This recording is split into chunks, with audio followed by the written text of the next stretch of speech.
What's up everyone, Tony here for part 16 of my first-person HUD-less Red Dead Redemption 2 walkthrough, and this is a very special episode.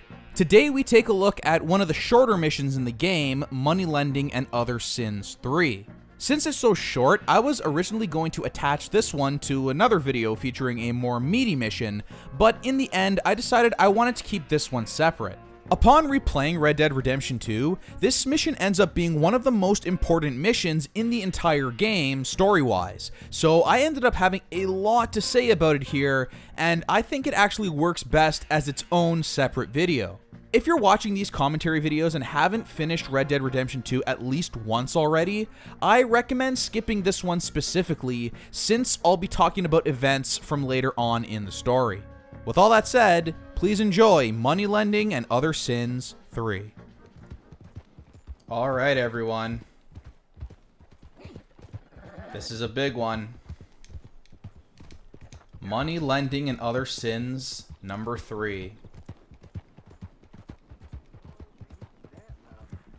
This ended up being one of the most important missions in the game that I'm sure 99.9% of players didn't even blink an eye at until later in the game. This is a mission that, when I first played it, I thought it was optional.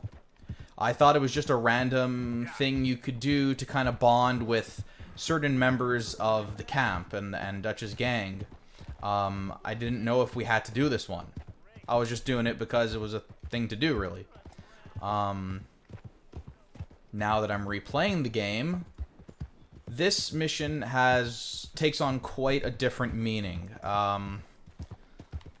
Perhaps more so than any other mission in the entire game. I think it's pretty safe to say that when you know what happens next after this mission, and what happens by the end of the game, there's not any other mission in the game quite like this where the meaning just changes entirely, okay? So, I think I mentioned it in my little narration at the beginning of this video, but if you haven't finished Red Dead Redemption 2 yet and you've been watching these videos, I've been avoiding spoilers and hard spoilers for later in the game and such. But this one, I would recommend you skip this one and jump to the next video whenever it's released. Because this one I am going to be... I still am not going to explicitly spoil anything, but I am going to really strongly hint at kind of the events that take place later in the game as a result of the events of this mission. Basically, this is the third of a series of 3 missions given to you to kind of go collect money.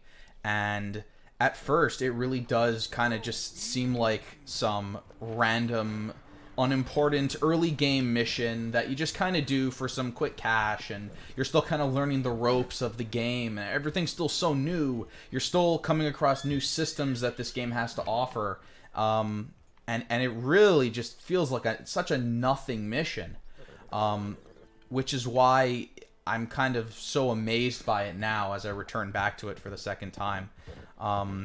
What Rockstar's done here with this mission is something wholly unique to the video game medium. You can't really do this with a movie. We're going to experience it right now as we head to the Downs Ranch here and meet up with Mr. Thomas Downs. But yeah, this type of storytelling can only really be done through video games, and we're going to see why. Whatever do you want? Mr. Thomas Downs, you owe me money. Pal. Oh no, I'm Really? Threaten me, would you? Nope. Please, I have a family, sir. Please. I don't care about your Well, family. I'm gonna be honorable to this Why gentleman. did you have to come to this, huh? Believe me, sir. I didn't want this either. You ain't such a do-gooder, are you? If you're running out on debts, I'm not running anywhere. I'm doing my best for you. you are a slippery little bastard. But I got you now. Please, show some compassion. Please. I'm speechless. I'm speechless. This is so big. Needed a beating. You saying he was right? What will that solve? Be reasonable. So see, you don't actually have to beat him. You could just threaten him, borrowed money from my business. and then this cutscene will trigger. Strauss. You owe him. You took the money. He wants it back. What's not to understand? Oh, Where's our money? there it is. Don't have it. That's it. That's the mission's over. It's worth. Then sell your wife. There's really no mission. Something. We ain't your idea. But right there, Thomas Downs coughs all over Arthur Morgan's face. What are you looking at? Thomas, And that right there What you looking at, woman? my husband isn't well. seals Arthur's fate. Like I said, we ain't nobody's idea of charity. Get us the money. Up to this point in the game, Arthur still seems like a real, like, jerk. He's the muscle. He feels like a bad guy. He's the guy who does the intimidating in the group, in Dutch's group. So, like I said, 99.9% of players are thinking nothing of what just happened. It's just a mission. Now, this was weird, right? This cinematic shot here was very strange, and I didn't understand it. I was thinking, why is this happening? Why is, right now, why are we getting this cinematic view of Arthur? That's weird. So there was a little something kind of unnerving about this. But then I just figured, oh, it's just fast travel. They just wanted us to get back to the camp. Well, now that I've finished the game, that cinematic right there is extremely telling. I mean, it's like unbelievable.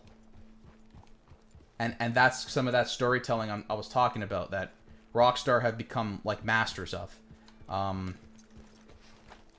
You don't just go into that cinematic there for no reason, right? If this was just some random optional skippable mission, we don't get that little intimate moment right there.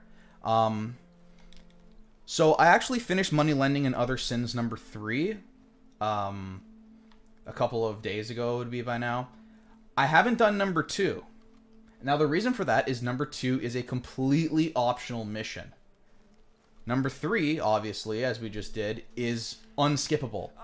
No matter what, to progress with the game, you have to do this mission for obvious reasons. Let's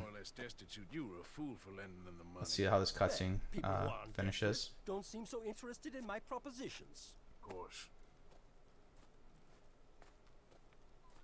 And that's it. That's the mission.